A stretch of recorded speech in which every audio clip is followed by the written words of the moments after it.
Good afternoon, everyone, and welcome to another episode of Unscripted and Unchained RPG Review. I am DM Bloodworth, and as you can see by the graphics, today's video is going to be a post-convention report for ShireCon 2023, which was this past, Friday and yesterday, Saturday. Really enjoyed this convention. It's my second time going to ShireCon. I believe this was their fifth con.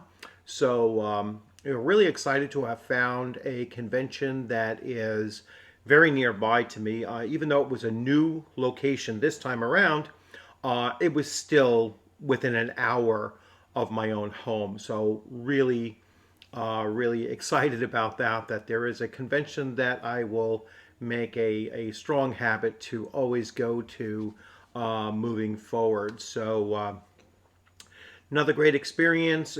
Got there. It's being held in a theater, Colonial Theater in Canaan, Connecticut, and got there. Plenty of parking. Walked in. Very welcoming. Welcoming staff. The people organizing it and everything are really great. So Tom, you did an absolute phenomenal job with the convention itself, and everybody involved was just really a pleasure to work with and to play with and to meet for the first time in some cases as well. So going in, I checked in. As soon as I was going in and checking in, someone I was wearing my Unscripted and Unchained T-shirt, and I had my my very customary U.S. Army veteran hat. And as I was checking in, a gentleman walked up to me and he was like, "Hey, DM Bloodworth, it's a pleasure meeting you. I love your channel." I was just taken aback. I was like, "Oh my gosh, thank you so much." And so it was, it was really, it was really interesting to be recognized, right out of the bat. And you know, um, I'm humbled by it because it tells me that there's a number of people that have been following the channel, and now I had the opportunity to actually meet and even play with some of these individuals, or run a game for this particular individual. So really excited about that. Great to have met. And let's segue right into the first game that I had run at ShireCon. Last year I just played. This year I ran, and I ran Weird Frontiers, which is based on DCC. And what I did was, it's a horror slash western, very twisted kind of storyline to it. And what better than a Robert E. Howard story to convert to be run with Weird Frontiers? So I ran the horror from the mound. Very modified, obviously, the story to what the players would experience. And I wanted to make sure that my players, even though they might have read the story, if they had, they probably knew that the main protagonist of it was a vampire. But I'm not really sure whether or not they knew ahead of time what they were actually encountering. So my players, I just want to give a shout out, and I'm just going to shout out their first names. So it was Colin, Kevin, and Kevin actually is, I was in his game the next day, so it was really great to meet Kevin. I believe I played in Kevin's game last year, so so it was, or we at least played together last year, and so it was great to see him. Michael Reynolds, Michael and Todd. And Todd, as soon as I saw. I had seen Todd downstairs, although I've forgotten that his name was Todd. And so I saw him downstairs, and it's Todd from Hexed Press, another YouTube channel, a fellow YouTuber out there. his channel a little bit larger than mine, and you know, certainly deserving of such. And so when Todd walked up to my table, I was like, "Hey, really cool. It's great to have you in my game." Now, as we were setting up and we're getting ready, I decided to have the players create their characters, and they had a selection of a number of characters. I you know, let them know that I was going to run this game system kind of rules light, because you know, I didn't want to wield this whole thing plus the magic tome, I should say, that comes along with this, and that thing is huge as well. So I try to keep it fairly tight with the number of you know, rules and everything that we were going to end up using.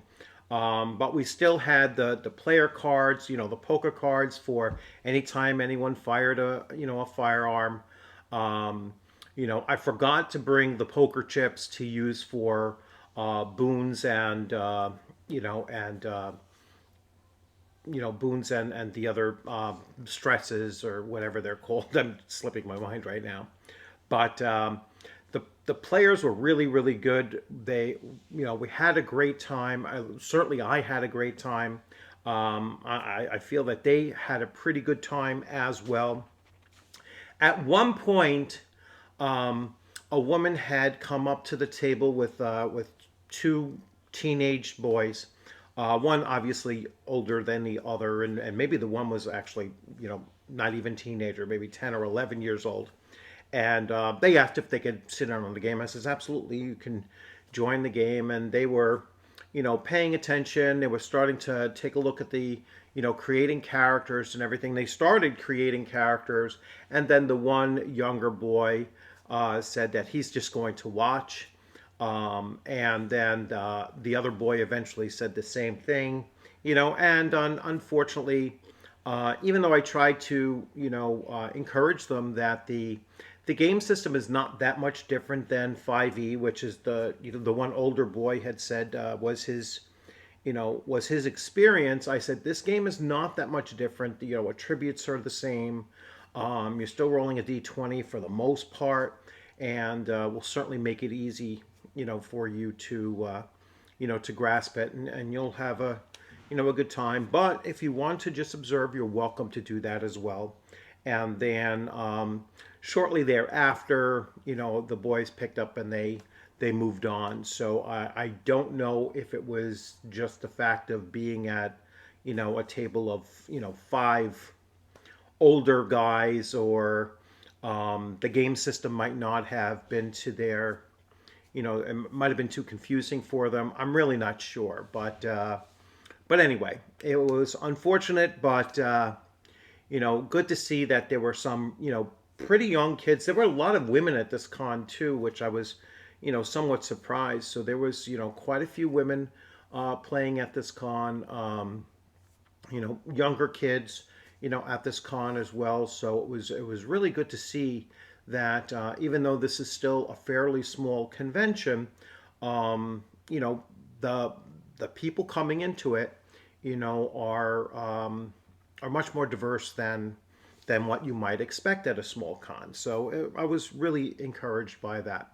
So they went through, you know, they went through the adventure, and the adventure was running about 3 hours long, which I kind of anticipated. I anticipated that it might take that long, possibly a little bit longer. I was kind of relieved that it did come to its final conclusion, and they managed, the players managed to, you know, kill the main vampire.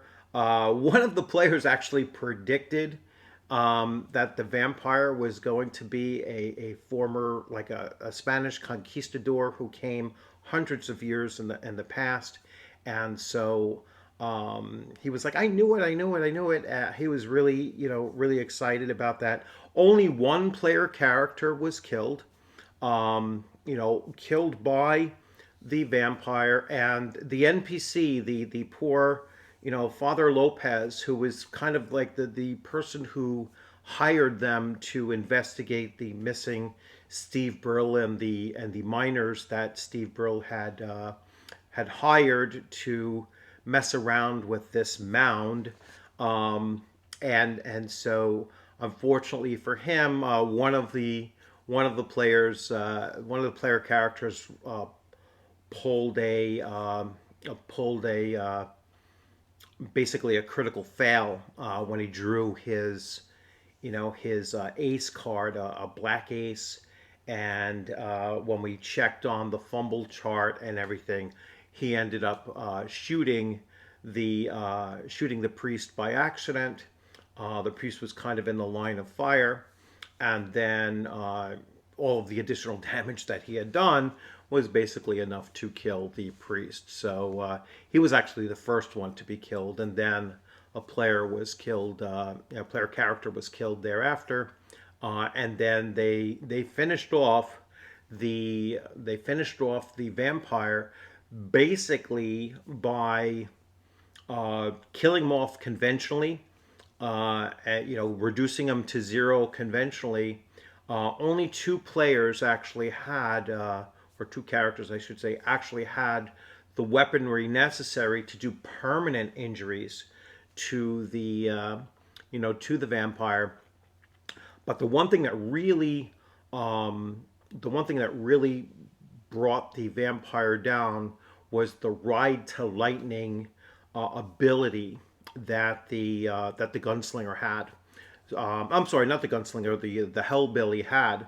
He was able to chain attack with his melee weapon, and he started with a D24 and then a D20 and then a D16, and then it would have been a 14, a 12, a 10, and as he's making each of those attacks, he can chain those attacks along. As long as he doesn't miss, he continues this frenzy that he was in, and so he had pulled off like two of those against the vampire in two consecutive rounds, and he did quite a bit of damage to the vampire. At one point, it was like he did 35 of all of the overall points that the vampire had taken, and then the rest of the damage was permanent damage from the ghost rounds that the gunslinger was using, and then the quasi the sin eater. The sin eater had a sword that that exists both in the prime material and the ethereal plane, so it does permanent damage to undead and demons and such like that. So he had hit along the way as well, and then finished off the vampire to close it out. So overall, it was a great experience. Really great players. We had a lot of fun, and overall, I really enjoyed the system. I'm looking forward to getting an actual game screen for it, so that I'm not struggling with all the paperwork, the papers and everything like that. I have to get a little bit more organized than that, and but certainly looking forward to running this again, and possibly even that scenario or a different Robert E. Howard story in the future. So really great experience. Let me now start transitioning to the games that I played in on Saturday. So Saturday morning, and I'm going to switch views here. So Saturday morning's game, the Mausoleum Maze of Mondulak the Mad. All right, so this was a Swords and Wizardry Light game system being run by Eric Tenkar from Tenkar's Tavern. And Swords and Wizardry Light is the game that he created based off of Swords and Wizardry, the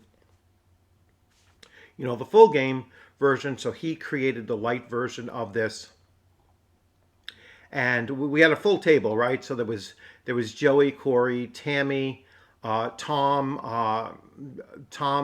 from Tabletop Tap Room, so and his wife, and then Brian. Rachel is Eric's wife, and Jason. So we had a full table of players, and I didn't mean to do that. So we had a full player of table players, and I came totally off of that screen. Let's see if we can get back there. All right. So really, really cool. I want to show off some things that Eric provided that were, really, really helpful. Very professional, very professional gaming materials here for a convention, right? So here is a laminated, basically an even fast play fantasy for Swords and Wizardry Light. And so it basically has ability scores and armor class levels, character races, adventure packs that your character can be supplied with, and then a breakdown of the combat rules, the some basic monsters in here, and then just a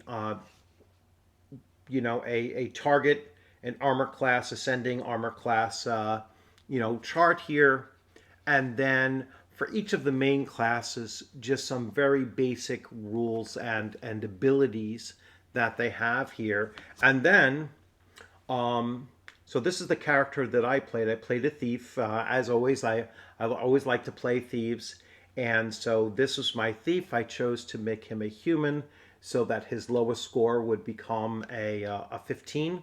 Would be his lowest. I would convert one of his low rolls to a 15, and then everything else stayed the same.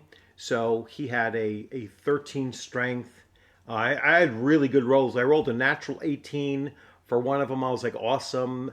And then, but the way the system works is anything a 15 or higher still just gets a +1. He had two stats that were +1 modifiers, dexterity and constitution. He had 7 hit points, and he was armed with a short bow and a long sword. And in the end, he ended up surviving, which was, one of the few times that I've had a character actually survive at a convention. And he ended up picking up a short sword +1 during the adventure. The adventure was basically they were going into into this hidden, it was almost like it was an extra plane that they entered into, like an ancient ruins in the middle of a city that had been surrounded by a squarish hedge that was, obscuring it.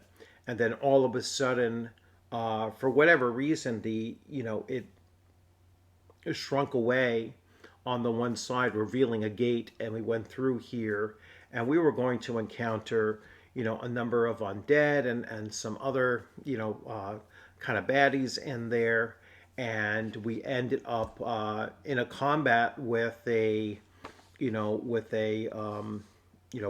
pretty powerful creature. We're not really sure.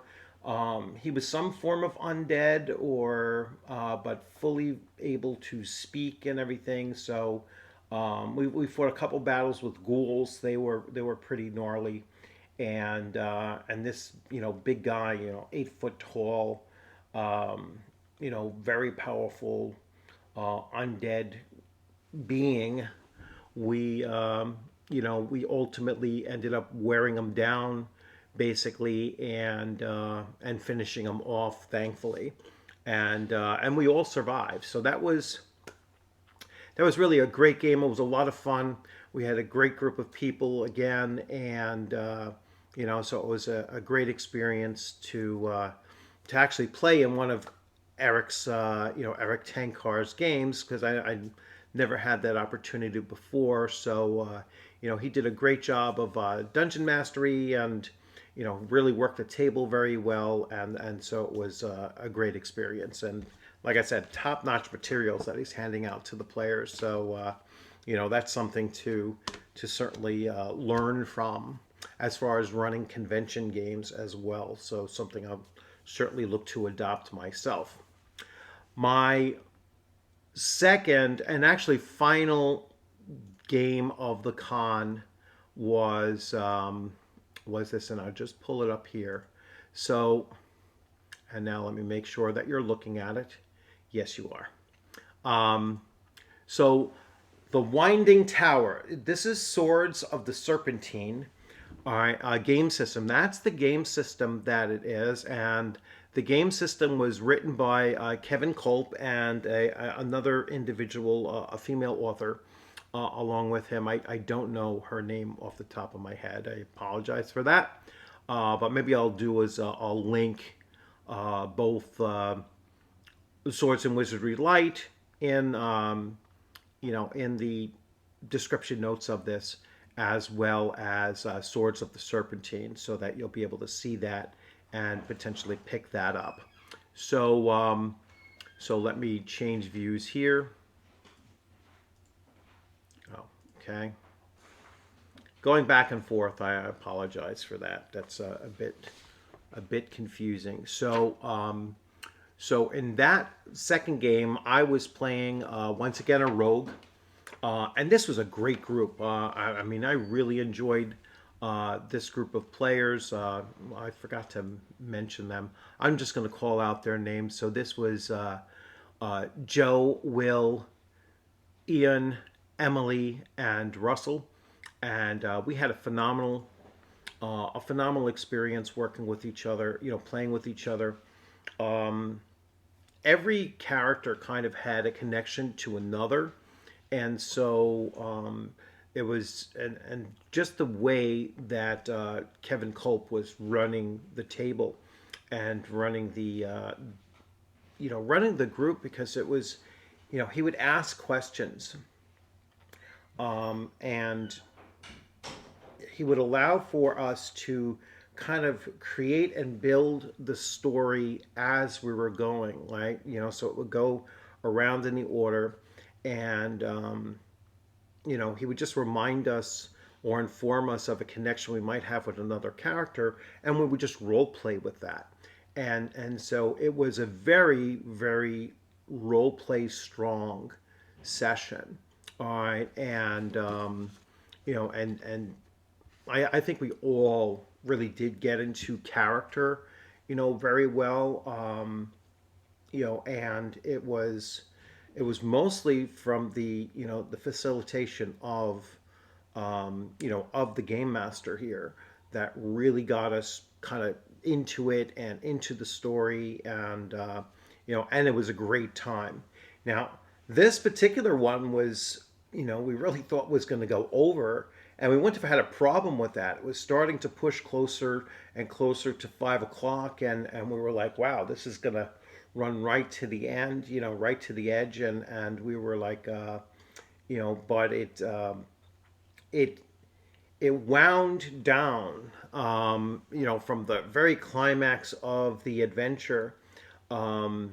It kicked off, and it was like, wow, this is going to be, this could be a total party wipe, if this goes sideways on us really fast, and we just managed to, pull it off without any of us dying, which was really remarkable.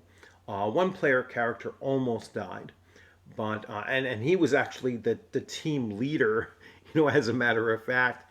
And then we had enough time after defeating this giant snake, thus the Winding Tower. We defeated this giant snake that was like a 100-foot long snake that was, you know 7 or 8 feet in diameter and or in girth, and just a real huge monster. And we managed to kill it. We managed to reveal that there was some kind of like a cult or something really otherworldly about this whole situation, and it was a really great game session. Now, this system, I was really intrigued by this system. The only thing that we rolled were for the most part 2d6 for the whole thing, a d6 initially, and then so it really functions on just d6s. The most anyone had to roll was 5d6 at one time, and that was for damage. And I really like the action the action of it where you can pull points that you have in certain categories to add the number of dice, and then once you've used them, like I had an athletic skill of an 8, which is very high, which means that anytime somebody attacks me, I have the chance of dodging it, automatically have a chance of dodging. So if I had a 7 athletics, I wouldn't have that ability. But I had 8 athletic points. So if I wanted to make an athletics check and I needed to roll a 4, 5, or a 6 on a d6, but I wanted to ensure that I would do it, I would use up a point or two of athletics, and then I'd function on a 2 through a 6 would be fine then. All right, I would be successful. With attack rolls, when you add that additional, so like I had a warfare ability of a 5. So if I added all 5 of those points to my attack roll, all right, I would be adding +5 to the d6 roll, and a 10 or higher would be a critical hit. All right, so you would make that roll a 10 or higher. It also will increase the number of damage die that you're rolling for it as well. So, and then once you've expended like many of these different points, the pool is generating by each of the successes that are taking place, and then you can always pull chips out of the pool to replenish some of your some of the points that you had spent during the course of the action. So all the players could draw from it. We had like 6 or 7 7 players at the table. So and at one point we had about like 25 coins in the pool that we were like, hey, we're coming up for a big combat, so I'm going to take 5 of these. Someone else took 4, and so on. We kind of divvied them up, and we went into that final battle with just a few coins left in the pool to draw upon in case we needed them for survival purposes. And it really was an incredible system. Certainly something I am going to take a look at, and I am going to link the game system into into the final the comment section in this video here. So really great experience. I kind of I skipped my last thing, which was supposed to be like a tavern brawl type of thing, and I apologize for skipping out on that. It was a full table anyway. There was like 9 or possibly even 10 people lined up for that, and I was just wiped out by the end of I had already played virtually 8 hours straight. We did break for lunch, but by the time we got our lunch and ate our lunch and everything, and there was vending going on, and there were raffles being done, and so it was really like felt like we were just on from 9 to 5, almost nonstop, and so I was pretty spent on it. So I was like, I really can't sit in this chair anymore, and the raffles had done. Unfortunately, I didn't win anything in the raffles, and I was just like, all right, let me just drive on home. It was already 5 o'clock in the afternoon, and I wouldn't get home until about 6:15 or so, and have some dinner and try to relax a little bit too. So it was a really good con. Really enjoyed running a game there, and enjoyed the games that I was playing in, and it really convinced me that when I go to conventions from now on, I am always going to try new game systems, because it's such a better experience, in my opinion, when you're jumping in and you're trying new game systems for the first time. So I certainly look forward to continuing that and continuing jumping in on brand new systems, and stay away from the games that I'm so used to running all the time, or stay away from the game systems that are just so popular out there that I mean, I'm not going to play a 5e game. To me, that would be a waste of my time to play a 5e game, and I certainly would never run. I probably wouldn't even run a box standard Dungeons and Dragons game at a convention. I'll always be looking to run something that is just significantly different from D&D. And so far, that's what I've been doing. So I've been really excited about that. So I hope you enjoyed this video, and to any of you, especially those of you that were at the con with me and you played in my game or I played in yours, I'd love to hear what you have to say about the recap and everything. And so for Eric and Todd, with your channels, I'm looking forward to seeing what your recaps of your convention post-convention reports go as well. I'm sure that you'll do them. And for everyone else, enjoy the rest of your weekend, as little of it is left. And I look forward to seeing you on a gaming screen or at a convention sometime soon. You have a great rest of your weekend, and take care.